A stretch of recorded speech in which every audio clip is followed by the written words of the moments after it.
Welcome to Payback with Silas. Every day, a new story, lies, betrayal, payback. Let's begin. You're still here? That's what he said to me. Not, good morning.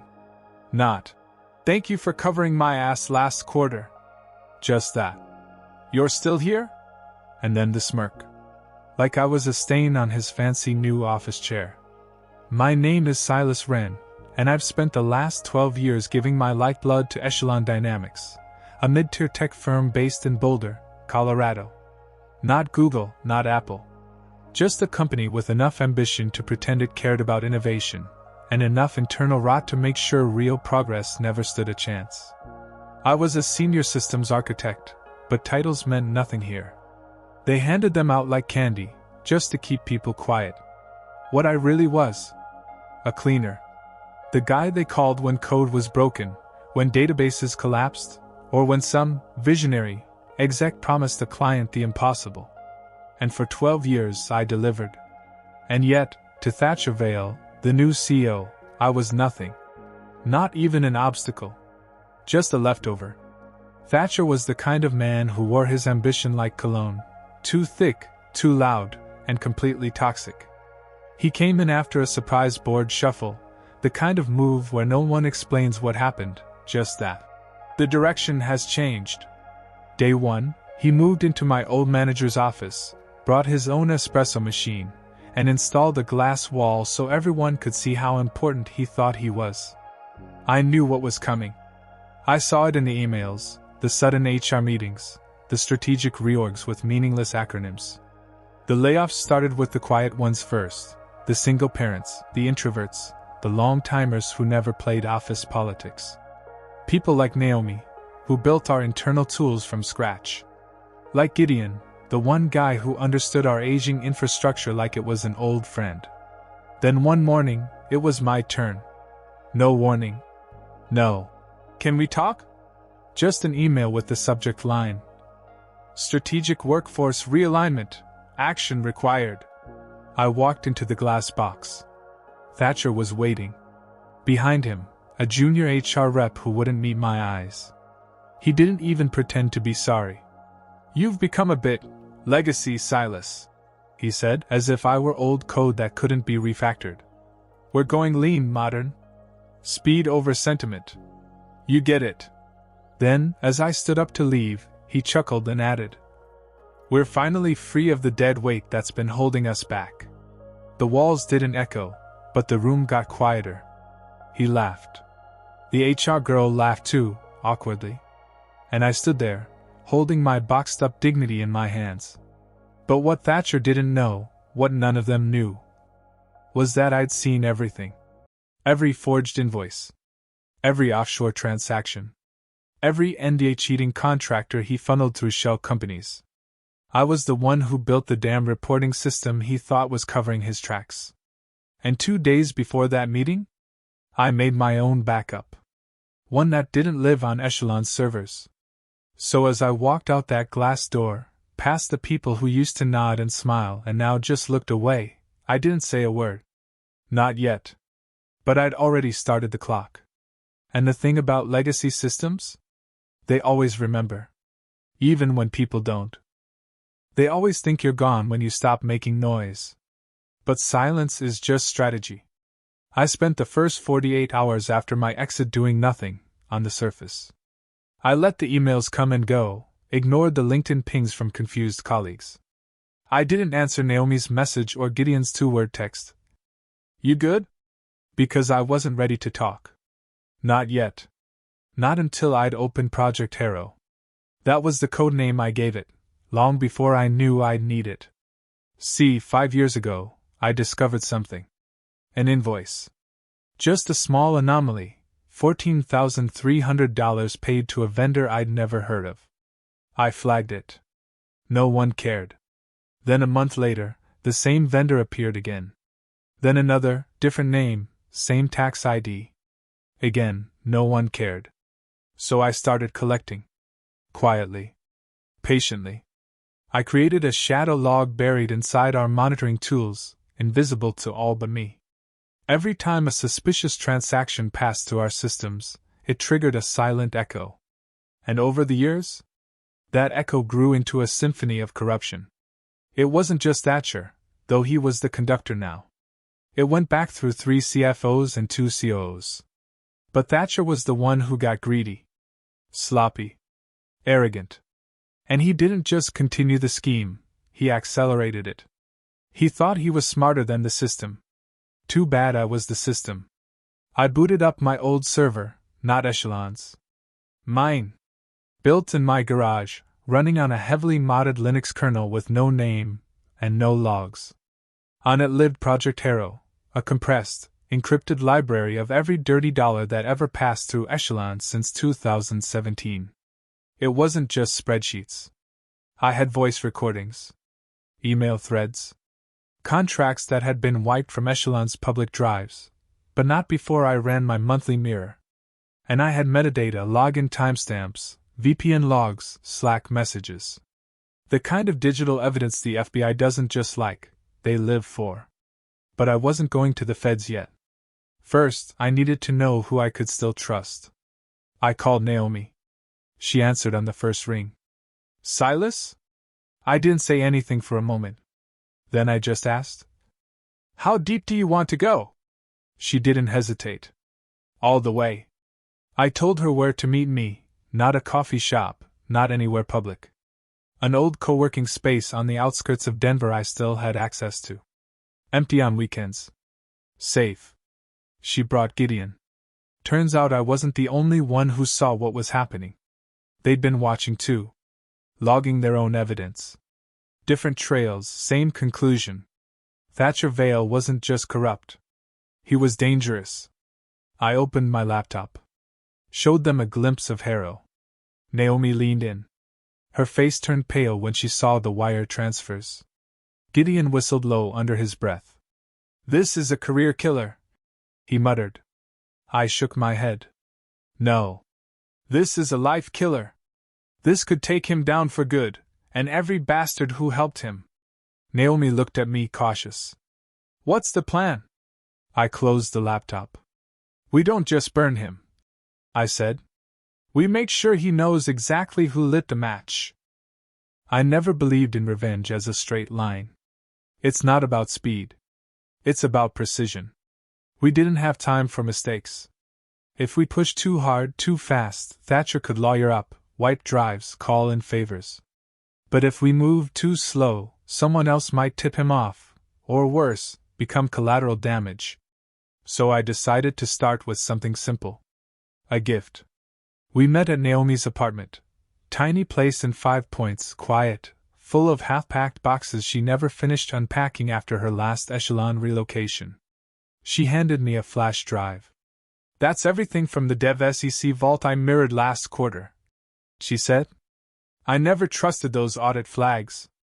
Gideon gave me access to our old QA sandbox, still online, somehow, still unsecured because no one in Ops had the guts to shut down anything that might still be in use. I planted a file there. Innocuous name. Q3_release_prep.pdf. Inside was a hyperlink. That link led to a private server in Iceland. Inside that was everything. But the true payload wasn't the data itself. It was the timing. See, Thatcher was about to host a company-wide Vision Summit, a bloated Zoom pep talk full of buzzwords. Next-gen synergies. And fake smiles. He'd invited clients this time. Potential investors. Even a few ex-board members. And every speaker was expected to present a token of gratitude for Echelon's transformation under bold new leadership. I was no longer invited. But someone was still using my name in the contributor slides. Rookie mistake. I dressed up that flash drive in a neat black box with a silk ribbon. Had it messengered to the HQ downtown with a handwritten tag. For Thatcher Vale, from your legacy team. May your future be as well documented as your past. I knew he'd open it. Men like him, arrogant, image-obsessed, paranoid, can't not look. They have to be in control of the narrative. The trap was set. The data was clean, time-stamped, backed by blockchain hashes, linked to third-party ledgers, and verified across mirror sites. No way to claim it was fake. No way to bury it. But it wouldn't be me who pulled the trigger. That was already in motion. I had submitted a complete, anonymized package to a contact at the Federal Bureau of Investigation, Denver field office. Not from my home. Not under my name. Through an encrypted proxy, on a public Wi-Fi signal bouncing through 3 servers in Oslo. I knew the game. You don't send the bomb from your doorstep. Naomi watched me from across the room. You think he'll take the bait? I smiled. He already has. He just hasn't swallowed it yet. Because men like Thatcher Vale always overreach. And when they fall from very high up. The trick is making sure they scream on the way down. It started with a silence that lasted too long. The kind of silence you only notice when someone's used to being the loudest voice in every room. Thatcher Vale didn't post on LinkedIn for 4 days. Not even a recycled Forbes quote or one of his smug, half-literate "Teamwork is legacy" rants. Nothing. For a man who built his personal brand on attention, that was the first crack in the glass. Then came the whisper. An anonymous tip submitted to the Denver Standard, local news, but respected, well-read in corporate circles. Just a single sentence embedded in a larger article about tech industry fraud cases. Sources close to Echelon Dynamics suggest an internal audit has uncovered possible financial misconduct dating back several fiscal years. That was me. Well, not directly. The leak came through a burner email linked to a dormant account I created 6 years ago under the alias Reese Marlowe. A name that doesn't exist, but has a fully built-out digital footprint, photos, posts, even a fake dog. Because you don't bring down a man like Thatcher with a single blow. You shake the walls, make him question where the hit is coming from. And it worked. I heard from Naomi later that day.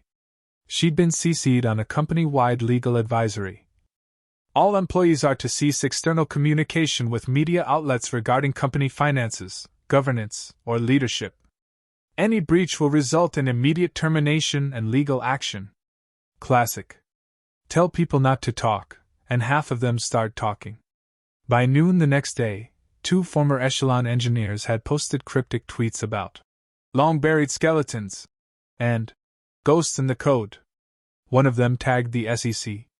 The tweets were deleted within an hour. Too late. Thatcher, meanwhile, panicked, but he couldn't show it. Not yet. So he did what all insecure CEOs do. He overcorrected. He called an emergency transparency summit.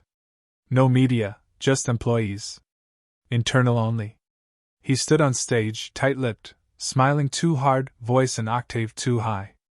Talked about rumors, bad actors, and a disgruntled former employee trying to damage what we've built. That's when I knew he was afraid. Because the only thing worse than a man like Thatcher being accused is a man like Thatcher not knowing who's behind it. He wasn't used to fighting ghosts. He was used to crushing dissent face to face, in boardrooms, in performance reviews. But this was war in the dark. And every day that passed, I was pushing another chess piece forward. Naomi texted me a screenshot that night, internal Slack messages flagged as potential compliance risks. Employees questioning expense reports. Flagging reimbursement delays. Connecting dots. The infection spreading, she wrote. And I just typed back. Perfect. Because Thatcher had built his kingdom on fear, on silence, on looking invincible. Now, his people were starting to look behind the curtain. And what they'd find would burn the whole place down. The thing about corrupt empires, they never fall straight down. They collapse sideways, crushing the ones who stood too close. Her name was Maribel Knox, Echelon's general counsel. I remembered her from the early days, sharp, quiet, never smiled unless she was about to bury someone in paperwork. She wasn't evil, not in the Thatcher sense. She was a survivor. And survivors know when the ship is taking on water. I knew she was my best opening. Not because she was innocent, she wasn't, but because she was smart enough to know when to switch sides. So I arranged a meeting. Not through an email. Not a phone call. That would be too easy to trace. Instead, I left a letter, yes, a physical letter, in her private echelon mailbox. I still had a friend in facilities. The letter had no name, no threat, just a sentence. I know what's in the 2019 Q4 compliance folder. I think you do too. If you want to talk, show up at the old Silverleaf parking lot. Thursday. 10 p.m. Alone. It was risky. But not reckless. I showed up early. Sat in the driver's seat of my rusted black Mazda, the one no one ever associated with Silas Wren, senior architect. I watched as her white Audi slid in 15 minutes late. She waited a full minute before stepping out, scanning the empty lot like someone in a bad spy movie. She looked tired. Not the kind of tired that sleep fixes. The kind that comes from too many secrets kept for too long. She slid into my passenger seat and didn't say a word. I handed her a manila folder. Inside, 3 pages from Project Harrow. Just enough. Not the full vault. Just a taste. When she finished reading, her hand trembled ever so slightly. "How the hell do you have this?" she finally whispered. I didn't answer her question. Instead, I asked mine. "How far are you willing to go to protect yourself, Mary Bell?" She stared at me. The lawyer in her wanted to deny everything. But the woman sitting in my car? She was already calculating. "I never signed off on the offshore transfers," she said. "I just buried the reports. That's all." I nodded slowly. "And you'll testify to that?" "I have a daughter at UCLA," she said flatly. "She's all I care about." That was enough for me. "Then listen carefully," I said, leaning in. "This is going to get worse.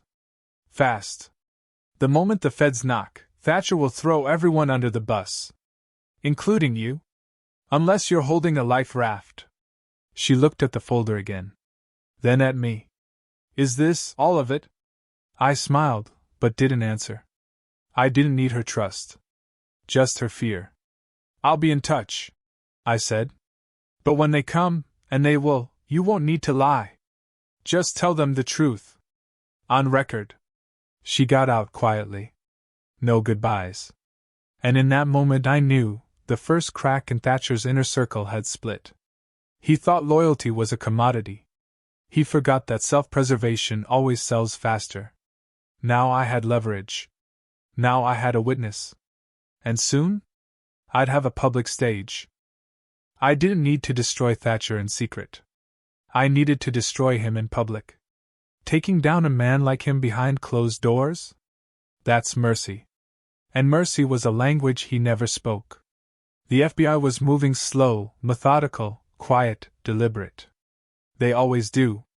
But I knew if I left it entirely in their hands, he'd spin it, stall it, buy himself time, lawyers, maybe even the sympathy of people too naive to understand what real corruption looks like. So I lit the match myself. I called in a favor.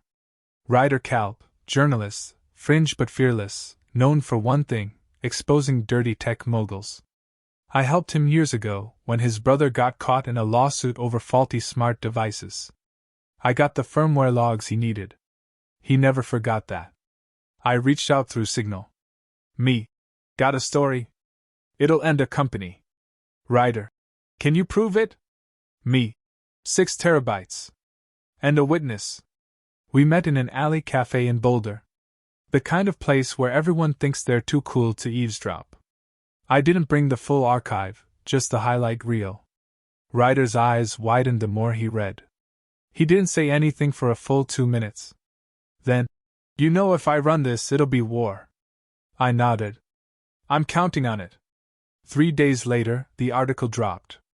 "The Veil of Greed, Inside Echelon's Financial Empire of Shell Companies, Fraud, and Digital Smoke."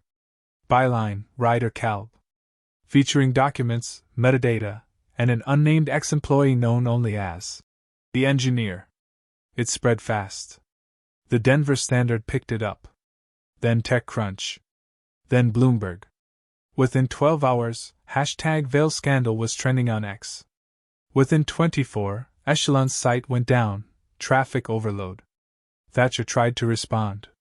He posted a video, standing in front of a fake plant wall in his office, saying all the things men like him say when they're cornered. This is a targeted attack by a bitter former employee. We are cooperating fully with investigators. Our mission remains unchanged. But it was too late. Because now the clients were calling. The investors. The partners. And no one wants to be last out of a burning building. I got a text from Naomi that night. Internal emergency meeting. 6 execs have ghosted. Legal team in full lockdown. Then another one. From a number I didn't recognize. You think this makes you clean? We made you. TV. I laughed. Because the only thing Thatcher Vale made was a mistake. And now it had a name, a voice, and a headline. And I was just getting started. They always think the FBI shows up with sirens. But the loudest sound in the world is a knock you didn't expect. It happened on a Wednesday. Quiet morning, overcast, no warning. Just 3 black SUVs pulling up to Echelon's front entrance, calm as church vans. The agents stepped out in clean suits, calm, focused, surgical. Thatcher was mid-call with 2 investors when they walked into the executive floor. Mary Bell told me later, he went pale. Tried to play it cool. Agents, of course. Happy to assist. What can we? But it wasn't a meeting. It was a warrant. I wasn't there to see it, but I didn't need to be. Naomi kept the stream going. She sent me video clips, agents walking through open-plan offices, employees watching in stunned silence, compliance scrambling to shut laptops that were already flagged. One clip showed Thatcher being quietly led out of his office, not in cuffs, not yet. Just invited to speak downtown. But his face said everything. He wasn't in control anymore. That same day, 3 former executives flipped. One of them? CFO Andrew Blitzer, the man who once told me to stay in my lane. Now his lane was FBI interview rooms and plea deals. He turned over emails, text chains, offshore ledgers, stuff even I didn't have. Echelon stock cratered 40% in 2 days. Partnerships froze. Funding dried up. The board scheduled an emergency vote to remove Thatcher. Pending investigation. But none of that was the real moment. The real moment was when I stepped back inside. I didn't sneak in. I walked in through the front door, head up, badge clipped to my old hoodie like I still belonged there. Why? Because someone on the inside invited me. The board. They wanted a meeting. Off the record. Wanted to hear how deep it went. What I knew. What I had. I met them in the conference room where Thatcher once liberated the company from me. Same table. Same view. Different tone. The chairman, a man named Aldenmar, offered me water, asked me if I was open to helping guide Echelon through a possible reconstruction. I almost laughed. I'm not here to save your company, I told them. I'm just here to make sure you don't lie about how it fell. Silence. Then Mar leaned forward. If you were in charge, what would you do? I looked him dead in the eye. I'd burn it to the ground and start over with people who know what integrity feels like. I stood. No handshakes. No smile. I walked out without looking back. Outside, I stood in the courtyard where I'd once eaten lunch on a bench that still had my initials carved under it. I took out my phone, opened the news. Front page. Tech empire implodes, FBI investigates $74 million fraud at Echelon Dynamics. And below it, writer's second article. The engineer who saw too much. I didn't need to read it. I lived it. Justice had finally knocked. And for once, someone had opened the door. For months after the FBI raid, the dust settled like a slow, suffocating fog. The office was empty. The servers were silent. The only noise was the hum of my own thoughts, louder than any boardroom chatter. I had lost a job, a title, a paycheck. But I'd gained something far more valuable, my freedom. Freedom to build on my own terms. To never bow to a man who called me a liability. To create a company where integrity wasn't a buzzword, it was a foundation. I moved to Boulder, rented a small loft with a view of the Flatirons. Every morning I brewed my coffee, sat by the window, and planned my next move. I called it Helix Forge, a consulting firm specializing in secure software development and ethical audits, the kind of work Thatcher's regime crushed. My first client was a startup run by a woman named Isadora Quinn, brilliant coder, fierce negotiator, and someone who believed in clean tech. We clicked instantly. Word spread fast. Helix Forge grew steadily, fueled by clients who'd been burned by shady practices and wanted someone who actually cared. No flashy launches. No hollow promises.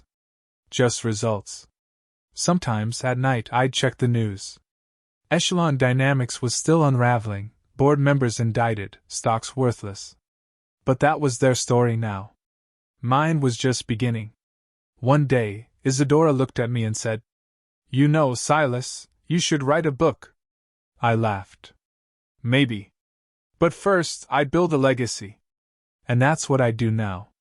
I'm not just a survivor. I'm a builder. A leader. A man who turned betrayal into fuel. Because sometimes, the best revenge isn't destruction.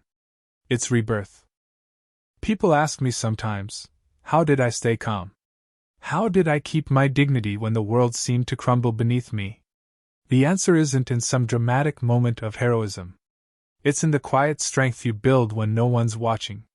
When Thatcher fired me, calling me a liability, I could have lost myself in anger. I could have screamed, fought back with fists or words. But I didn't. Because I knew that rage is a fire that burns the wrong things. And dignity? Dignity is a fortress. You protect it not by lashing out, but by standing firm, by knowing your worth even when others don't. The world rewards those who control their narrative. I took back mine not with noise, but with silence, patience, planning, precision. Every step of my journey was about preserving that dignity. Even when I was alone in a cheap motel room, staring at a flickering laptop screen. Even when fear whispered to give up. True strength isn't about never falling. It's about rising, calmly, confidently, every single time. Success, real success, isn't measured in dollars or titles. It's measured in respect. In the ability to look at yourself in the mirror and know you never sold out. That's the legacy I'm building. Not for the headlines, not for the applause. But for myself. And if that makes me a fool in some eyes, so be it. Because I'm done being small. Done being silent. I'm done waiting. I'm ready. Starting over wasn't easy. It never is. But it was necessary. I woke up every day knowing I wasn't running from my past. I was building my future. Helix Forge wasn't just a company.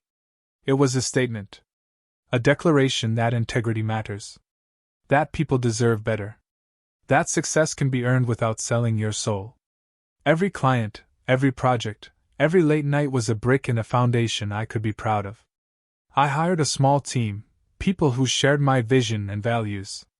People who knew what it meant to work hard, to be honest, and to fight for what's right. We celebrated every win, no matter how small. Because those wins weren't just milestones, they were proof. Proof that the system can change. Proof that people can change. And me? I finally found peace. Not the kind that comes from money or fame, but the kind that comes from knowing you did the right thing. Even when it was the hardest thing. I'm no longer the man who was pushed out, silenced, or betrayed. I'm the man who stood tall, who fought back, and who rose. And this is just the beginning. The future is wide open. And I'm ready to write every page.